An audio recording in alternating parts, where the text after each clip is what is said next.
My channel. So ಎಲ್ಲರೂ ಹೇಗಿದ್ದೀರಾ ನೋಡಿ, ಒಂದೇ ಒಂದು ಪೊಟ್ಯಾಟೊ ಇದೆ. ನನ್ನ ಮಕ್ಕಳಿಗೆ ಸ್ನ್ಯಾಕ್ಸ್ ರೆಸಿಪಿ ಬೇಕಂತೆ. ಸೊ ಒಂದು ಪೊಟ್ಯಾಟೊದಲ್ಲಿ ಸ್ನ್ಯಾಕ್ಸ್ ಮಾಡೋದು ಹೇಗೆ ಅಂತ ನೋಡೋಣ. ಹಾಗೆ ತುಂಬ ಚೆನ್ನಾಗಿರುತ್ತೆ, ತುಂಬ ಟೇಸ್ಟಿಯಾಗಿರುತ್ತೆ. ಮಕ್ಳಿಗಂತೂ ತುಂಬ ಇಷ್ಟ ಆಗುತ್ತೆ. ಈವ್ನಿಂಗ್ ಸ್ನ್ಯಾಕ್ಸ್ ಟೈಮ್ಗೆ ಆಗಲೇ ನಾವು ಲಂಚ್ ಬಾಕ್ಸ್ಗೆ ಏನಾದರೂ ಸ್ನ್ಯಾಕ್ಸ್ ಆಗಿ ಮಾಡಿ ಕಳಿಸ್ಬೇಕು ಅಂದ್ರೂ ತುಂಬ ಚೆನ್ನಾಗಿರುತ್ತೆ. ಒಂದ್ಸರಿ ಟ್ರೈ ಮಾಡಿ ನೋಡಿ. ಹಾಗೆ ನನ್ನ ಚಾನಲ್ನ ಮೊದಲನೇ ಸರಿ ನೋಡ್ತಾ ಇದ್ದರೆ ಹಾಗೆ ಸಬ್ಸ್ಕ್ರೈಬ್ ಮಾಡ್ಕೊಳ್ಳಿ. ಹಾಗೆ ಒಂದು ಲೈಕ್ ಮಾಡಿ, ಶೇರ್ ಮಾಡಿ, ಕಮೆಂಟ್ ಮಾಡಿ, ಪಕ್ಕದಲ್ಲೇ ಕಾಣಿಸೋ ಬೆಲ್ ಐಕನ್ ಕ್ಲಿಕ್ ಮಾಡಿ ಹಾಲ್ ಅಂತ ನೋಟಿಫಿಕೇಷನ್ ಆನ್ ಮಾಡ್ಕೊಳ್ಳಿ. ಓಕೆ, ಬನ್ನಿ ನೋಡೋಣ. ಇದನ್ನು ಬಾಯ್ಲ್ ಮಾಡ್ಕೋಬೇಕು ನಾವು. ಒಂದೇ ಪೊಟ್ಯಾಟೊ ಇರೋದು. ಸೊ ಇದರಲ್ಲಿ ನಾನೀಗ ಸ್ನ್ಯಾಕ್ಸ್ ರೆಸಿಪಿ ಮಾಡ್ತಾಯಿದ್ದೀನಿ ನೋಡಿ. ಇಲ್ಲಿ ನೀರಲ್ಲಿ ಹಾಕಿ ನಾನೀಗ ಇದನ್ನು ಬೇಯಿಸ್ಕೊಳ್ಳೋಣ. ಈಗ ನೋಡಿ, ನಾನು ಅದನ್ನೇ 4 ಪೀಸಾಗಿ ಮಾಡಿ ನಾನು ಬಾಯ್ಲ್ ಮಾಡೋದಕ್ಕೆ ಇಡ್ತಾಯಿದ್ದೀನಿ. ಇದು ಚೆನ್ನಾಗಿ ಬೇಯಬೇಕು. ನಮಗೆ ಬೆಂದಿದೆ ಅಂತ ಗೊತ್ತಾಗುತ್ತಲ್ವ, ಆ ರೀತಿ ಬೆಂದರೆ ಸಾಕು. ಚೆನ್ನಾಗಿ ಬೆಂದರೆ ಸಾಕಾಗುತ್ತೆ. ಈಗ ಎಲ್ಲ ಬೇಯಿಸಿಟ್ಕೊಂಡಿದ್ದೀನಿ. ಈಗ ಇದನ್ನು ನಾವು ತುರ್ಕೋಬೇಕು. ನಾನೀಗ ಇದರಲ್ಲಿ ಒಂದು ಬೌಲಲ್ಲಿ ಇದನ್ನು ತುರ್ಕೋತಾ ಇದ್ದೀನಿ. ಈ ರೀತಿ ತುಂಬ ಚೆನ್ನಾಗಿರುತ್ತೆ. ಒಂದ್ಸರಿ ಟ್ರೈ ಮಾಡಿ ನೋಡಿ, ಮಕ್ಕಳಿಗೆಲ್ಲರಿಗೂ ಇಷ್ಟ ಆಗುತ್ತೆ. ಇವಾಗೆಲ್ಲ ಸ್ಕೂಲ್ಗಳು ಸ್ಟಾರ್ಟ್ ಆಗಿದೆಯಲ್ವ, ಸೊ ಮಕ್ಕಳಿಗೆ ಸಂಜೆ ಆದರೆ ಏನಾದರೂ ಬೇಕು. ಇನ್ನು ಬಾಕ್ಸ್ಗಳಿಗಂತೂ ಸ್ನ್ಯಾಕ್ಸು ಲಂಚು ಎರಡೂ ಇರುತ್ತೆ. ಸೊ ಏನಾದರೂ ಒಂದು ಈ ರೀತಿ ಮಾಡಿಕೊಟ್ರೆ ಅಂತೂ ತುಂಬ ಇಷ್ಟಪಟ್ಟು ತಿಂತಾರೆ. ಬಾಕ್ಸ್ ಕೂಡ ನೀಟಾಗಿ ಖಾಲಿ ಮಾಡ್ತಾರೆ. ಇದೇ ರೀತಿ ನಾವೆಲ್ಲ ತುರ್ಕೊಳ್ಳೋಣ. ಈಗ ನೋಡಿ, ಎಲ್ಲ ತುರಿದಿಟ್ಕೊಂಡಿದ್ದೀನಿ ನಾನು. ಈಗ ಇದಕ್ಕೆ ನಾವು ಒಂದು 2-3 ಟೇಬಲ್ ಸ್ಪೂನಷ್ಟು ಕಾರ್ನ್ಫ್ಲವರ್ನ ಸೇರಿಸ್ಕೊಳ್ಳೋಣ. ಅದಕ್ಕೆ ನೀವು ಸ್ವಲ್ಪ ರವೆ ಕೂಡ ಇದ್ದರೆ ಸೇರಿಸ್ಕೊಳ್ಳಿ. ನನ್ನ ಹತ್ರ ರವೆ ಇರಲಿಲ್ಲ, ಸೊ ಹಾಗಾಗಿ ನಾನು ಕಾರ್ನ್ಫ್ಲವರ್ ಮಾತ್ರ ಸೇರಿಸ್ಕೊತಾ ಇದ್ದೀನಿ. ಒಂದು 3 ಟೇಬಲ್ ಸ್ಪೂನಷ್ಟು ಕಾರ್ನ್ಫ್ಲವರ್ನ ಸೇರಿಸ್ಕೊಂಡಿದ್ದೀನಿ.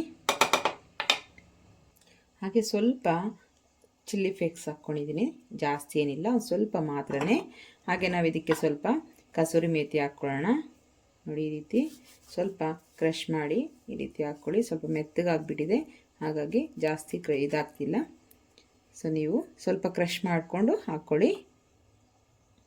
ಹಾಗೆ ಇದಕ್ಕೆ ನಾವು ಸ್ವಲ್ಪ ಶುಂಠಿನ ತುರಿದಿಟ್ಕೊಂಡಿದ್ದೀನಿ, ಈ ರೀತಿ ಸೇರಿಸ್ಕೊಳ್ಳಿ, ತುಂಬ ಚೆನ್ನಾಗಿರುತ್ತೆ. ಈಗ ಸ್ವಲ್ಪ ಸಾಲ್ಟ್ ನಮಗೆ ರುಚಿಗೆ ಎಷ್ಟು ಬೇಕೋ ಅಷ್ಟು ನೋಡಿ ಸೇರಿಸ್ಕೊಳ್ಳಿ. ಹಾಗೆ 1 ಟೇಬಲ್ ಸ್ಪೂನಷ್ಟು ಅಕ್ಕಿ ಹಿಟ್ಟು. ಸೊ ಜಾಸ್ತಿ ಏನು ಬೇಡ, ಎಲ್ಲ ಸ್ವಲ್ಪ ಸ್ವಲ್ಪನೇ ಹಾಕ್ಕೊಂಡಿರೋದು. ಕಾರ್ನ್ಫ್ಲವರ್ ಮಾತ್ರ ಒಂದು 2 ಟೇಬಲ್ ಸ್ಪೂನ್ ಅಥವಾ 3 ಟೇಬಲ್ ಸ್ಪೂನ್ ಹಾಕ್ಕೊಳ್ಳಿ. ನಿಮಗೆ ಪೊಟ್ಯಾಟೊಗೆ ಎಷ್ಟು ನೋಡಿಕೊಂಡು ಹಾಕ್ಕೋಬೇಕಾಗುತ್ತೆ. ಇವಾಗ ಕಲಿಸುವಾಗ ನಿಮಗೆ ಗಟ್ಟಿ ಅನಿಸಿದ್ರೆ ಸ್ವಲ್ಪ ನೀರನ್ನು ಸೇರಿಸಿ ನೀವು ಕಲಿಸ್ಕೋಬೇಕಾಗತ್ತೆ. ಈ ರೀತಿ ಚೆನ್ನಾಗಿ ಕಲಿಸ್ಕೋಬೇಕು.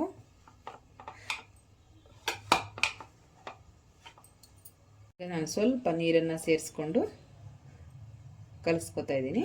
ಜಾಸ್ತಿ ಇಲ್ಲ, ಸ್ವಲ್ಪ ಮಾತ್ರ. ಒಂದೊಂದು ಸ್ಪೂನಷ್ಟು ನೀರನ್ನು ಹಾಕ್ಕೊಂಡು ಕಲಿಸ್ಕೋಬೇಕಾಗತ್ತೆ. ನಮಗೆ ಒಂದು ಉಂಡೆ ಕಟ್ಟೋಕ್ಕೆ ಬರಬೇಕು, ಆ ರೀತಿ ಕಲಿಸ್ಕೋಬೇಕು. ಈಗ ನೋಡಿ, ಒಂದು ಉಂಡೆ ಕಟ್ಟೋದಕ್ಕೆ ಬರುತ್ತೆ. ಈ ರೀತಿ ಮಿಕ್ಸ್ ಮಾಡಿ ಇಟ್ಕೋಬೇಕು. ಈಗ ಸ್ಟವ್ನ ಆನ್ ಮಾಡ್ಕೊಂಡು ಒಂದು ಬಾಣಲೆ ಇಟ್ಕೊಂಡಿದ್ದೀನಿ. ಬಿಸಿ ಆಗಲಿ, ಸ್ವಲ್ಪ ಆಯಿಲ್ ಹಾಕ್ಕೊಂಡು ಬಿಸಿಗಿಡೋಣ. ಈಗ ಆಯಿಲ್ನ ಹಾಕ್ತಾ ಇದ್ದೀನಿ. ಈಗ ಸ್ವಲ್ಪ ಬಿಸಿ ಆಗಲಿ. ಇಲ್ಲಿ ನಾನು ಒಂದು ಬಟರ್ ಪೇಪರ್ನ ತೊಗೊಂಡಿದ್ದೀನಿ. ಇದಕ್ಕೆ ಸ್ವಲ್ಪ ಆಯಿಲ್ನ ಹಾಕ್ಕೊಳ್ಳೋಣ. ಆಯಿಲ್ನ ಹಾಕ್ಕೊಂಡು ನೀಟಾಗಿ ಸ್ವಲ್ಪ ಇದ್ರ ಮೇಲೆ ಹಾಕ್ಕೊಳ್ಳೋಣ. ಹಿಟ್ಟನ್ನು, ನಾವು ಮಿಕ್ಸ್ ಮಾಡ್ಕೊಂಡಿರೋ ಹಿಟ್ಟನ್ನು ಇದರ ಮೇಲೆ ಹಾಕ್ಕೊಂಡು ಚೆನ್ನಾಗಿ ಈ ರೀತಿ ಮಾಡ್ಕೊಳ್ಳೋಣ. ಒಂದು ಉಂಡೆ ಥರ ಮಾಡಿಕೊಂಡು ನೀಟಾಗಿ ನಾವು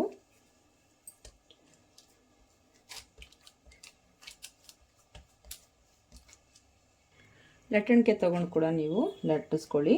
ಸ್ವಲ್ಪ ನಮಗೆ ದಪ್ಪ ಇರಬೇಕು, ಆದರೆ ತುಂಬ ತೆಳುಗೂ ಇರಬಾರ್ದು.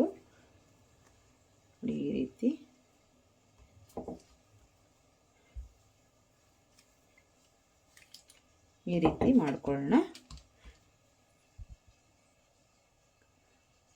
ಈಗ ನಾವು ಈ ಸೈಡಲ್ಲಿ ನೀಟಾಗಿ ಈ ರೀತಿ ಕಟ್ ಮಾಡ್ಕೊಳ್ಳೋಣ. ಸೈಡ್ ಎಡ್ಜಸ್ ಏನಿದೆಯೋ ಅದು.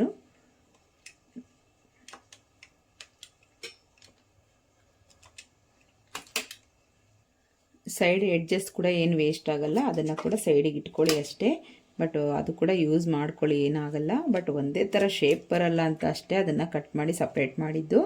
ಸೊ ಮತ್ತೆ ನಾವು ಅದನ್ನು ಬಳಸ್ಕೋಬೋದು, ಏನೂ ಆಗಲ್ಲ. ಈಗ ನಾವು ಚಿಕ್ಕ ಚಿಕ್ಕದಾಗಿ ಈ ರೀತಿ ಕಟ್ ಮಾಡ್ಕೊಳ್ತಾ ಹೋಗೋಣ.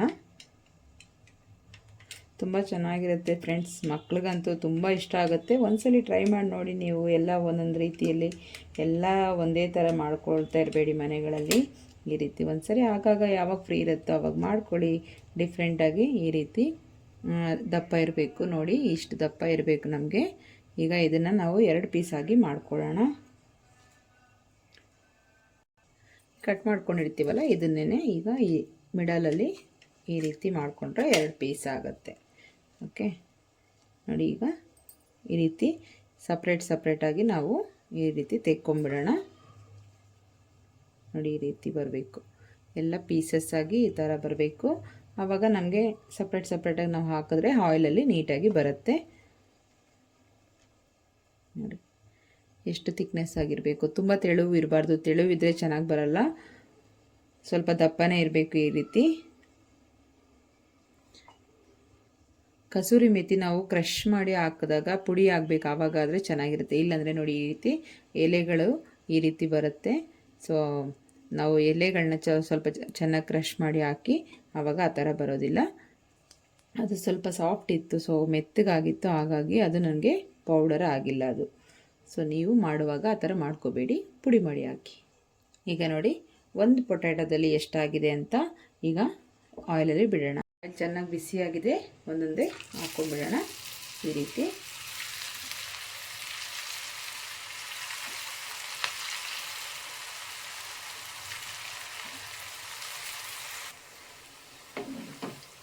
ನಿಧಾನಕ್ಕೆ ಈ ರೀತಿ ಹಾಕಿದ ತಕ್ಷಣ ಸೌಟ್ ಹಾಕಬೇಡಿ, 1-2 ನಿಮಿಷ ಬಿಡಿ. ಸ್ವಲ್ಪ ಕಲರ್ ಚೇಂಜ್ ಆಗ್ತಾ ಬರುತ್ತಲ್ವ, ಆವಾಗ ತಿರುಗಿಸಿ ಹಾಕ್ಕೊಳ್ಳಿ.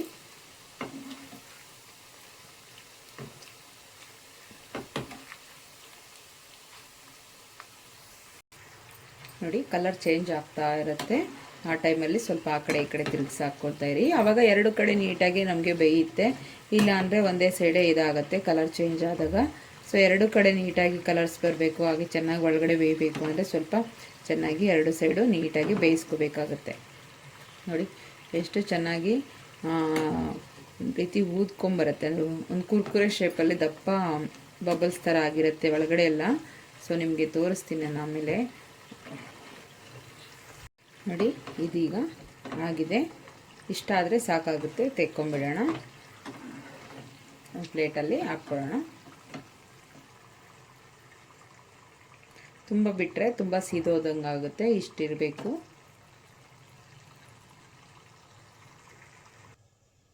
ಈಗ ತೆಕ್ಕೊಂಡಿದ್ದೀನಿ. ಇನ್ನೊಂದು ರೌಂಡು ಇನ್ನೊಂದು ಸ್ವಲ್ಪ ಇದೆಯಲ್ಲ ಅದನ್ನು ಕೂಡ ಹಾಕ್ಕೊಳ್ಳೋಣ. ಎಲ್ಲದನ್ನು ಹೀಗೆ ಹಾಕ್ಕೊಳ್ತಾ ಹೋಗೋಣ. ಈ ರೀತಿ ಹಾಕ್ಕೋಬೇಕು. ಎಣ್ಣೆ ಚೆನ್ನಾಗಿ ಬಿಸಿ ಇರಬೇಕು, ಆವಾಗ ಚೆನ್ನಾಗಿರುತ್ತೆ. ಈಗ ಎಲ್ಲ ಹಾಕ್ಕೊಂಡಿದ್ದೀನಿ ನೋಡಿ. ಇದು ಕೂಡ ಚೆನ್ನಾಗಿ ಕಲರ್ ಚೇಂಜ್ ಆಗ್ತಾ ಇದೆ. ಸೊ ಈಗ ಇನ್ನೊಂದು ಸ್ವಲ್ಪ ಕಲರ್ ಚೇಂಜ್ ಆಗಲಿ, ಇದನ್ನು ಕೂಡ ತೆಕ್ಕೊಳ್ಳೋಣ.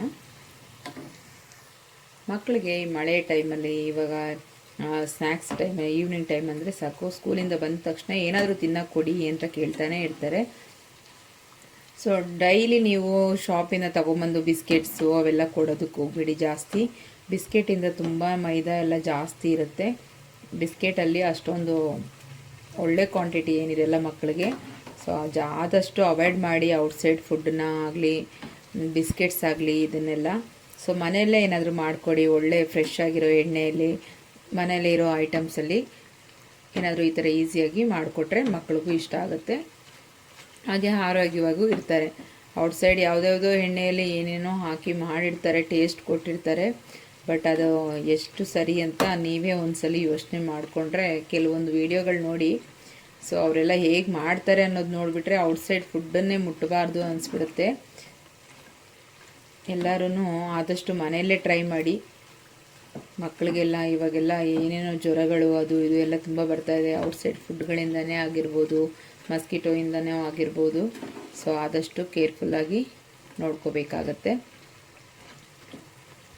ನಾವೆಷ್ಟೇ ಕಷ್ಟಪಟ್ಟರು ಎಷ್ಟೇ ಬೆಳೆದ್ರೂ ನಾವು ಮಾಡೋದೇ ಮಕ್ಕಳಿಗೋಸ್ಕರ ಅಲ್ವಾ. ಸೊ ಅದಕ್ಕೆ ಹೇಳ್ತಾ ಇದ್ದೀನಿ, ಅಷ್ಟೊಂದು ಸಲ ನಾವೆಷ್ಟೇ ದುಡಿದ್ರು, ಎಷ್ಟೇ ದುಡ್ಡು ಸಂಪಾದಿಸಿ, ಎಷ್ಟೇ ನಾವು ಸೇವಿಂಗ್ ಮಾಡಿ, ಎಷ್ಟೇ ಮಕ್ಕಳನ್ನ ಒಳ್ಳೊಳ್ಳೆ ಸ್ಕೂಲ್ಗಳಲ್ಲಿ ಹಾಕ್ಸಿದ್ರು ಅವ್ರಿಗೆ ಒಳ್ಳೆ ಆರೋಗ್ಯ ಇಲ್ಲ ಅಂದರೆ ನಾವು ಮಾಡಿದ್ದೆಲ್ಲ ವ್ಯರ್ಥ ಆಗಿಬಿಡುತ್ತೆ. ಸೊ ಆದಷ್ಟು ನಿಮ್ಮ ಮನೆಗಳಲ್ಲೇ ಏನಾದರೂ ಮಾಡಿ ಕೊಡಿ, ಆದಷ್ಟು ಔಟ್ಸೈಡ್ದು ಅವಾಯ್ಡ್ ಮಾಡ್ಕೊಳ್ಳಿ ಅಂತ ಹೇಳ್ತೀನಿ. ಕೂಡ ರೆಡಿ ಆಯಿತು, ತೆಕ್ಕೊಂಬಿಡೋಣ. ಸ್ಟವ್ನ ಆಫ್ ಮಾಡಿಕೊಂಡು ತೆಕ್ಕೊಂಬಿಡೋಣ. ಜಾಸ್ತಿ ಕಲರ್ ಚೇಂಜ್ ಆದರೆ ಚೆನ್ನಾಗಿರಲ್ಲ. ಈಗ ನೋಡಿ ಎಷ್ಟು ಆಗಿದೆ ಅಂತ, ಒಂದು ಪ್ಲೇಟ್ ಅಷ್ಟಾಗಿದೆ. ಒಂದು ಪೊಟ್ಯಾಟೋದಲ್ಲಿ ಇಷ್ಟು ಚೆನ್ನಾಗಿ ಈವ್ನಿಂಗ್ ಟೈಮ್ ಸ್ನ್ಯಾಕ್ಸ್ ಮಾಡಿಕೊಟ್ರೆ ಮಕ್ಕಳಂತೂ ತುಂಬ ಖುಷಿ ಪಡ್ತಾರೆ. ಹಾಗೆ ನಿಮಗೆ ತೋರಿಸ್ತೀನಿ ನಾನು ಇದು ಒಳಗಡೆ ಯಾವ ಥರ ಆಗಿದೆ ಅಂತ ಕೂಡ. ನೋಡಿ ಗರಿಯಾಗಿ ಎಷ್ಟು ನೀಟಾಗಿ ನಮಗೆ ಇದಾಗಿದೆ ಅಂತ ನೋಡಿ. ತುಂಬ ಚೆನ್ನಾಗಿರುತ್ತೆ. ಈ ರೀತಿ ಮಾಡ್ಕೊಂಡು ತಿಂದು ನೋಡಿ. ಈ ರೀತಿ ಸಾಸ್ ಒಂದು ಸ್ವಲ್ಪ ಹಾಕಿ ಕೊಡಿ, ತುಂಬ ಚೆನ್ನಾಗಿರುತ್ತೆ. ಎಷ್ಟು ಚೆನ್ನಾಗಿ ಅದು ಸೌಂಡ್ ನೋಡಿ, ಕರ ಕರ ಅಂತ ಸೌಂಡ್ ಬೇರೆ, ತುಂಬ ಚೆನ್ನಾಗಿರುತ್ತೆ. ಇದ್ರ ಟೇಸ್ಟ್ ಮಾತ್ರ ದೊಡ್ಡವ್ರಿಗೂ ಇಷ್ಟ ಆಗುತ್ತೆ, ಇನ್ನು ಮಕ್ಳಿಗೆ ಇಷ್ಟ ಆಗದಿರುತ್ತೆ, ಅಷ್ಟು ಚೆನ್ನಾಗಿರುತ್ತೆ. ಟೇಸ್ಟ್ ಕೂಡ ಚೆನ್ನಾಗಿದೆ. ಹಾಗೆ ತುಂಬ ಗರಿಯಾಗಿದೆ, ತುಂಬ ಚೆನ್ನಾಗಿರುತ್ತೆ, ಕ್ರಿಸ್ಪಿಯಾಗಿ. ಮಿಸ್ ಮಾಡದೆ ಟ್ರೈ ಮಾಡಿ. ಮತ್ತೆ ಸಿಗೋಣ ನೆಕ್ಸ್ಟ್ ವಿಡಿಯೋದಲ್ಲಿ. ಅಲ್ಲಿವರೆಗೂ ಟೇಕ್ ಕೇರ್, ಬೈ ಬೈ ಅಮ್ಮ. Thank you so much for watching.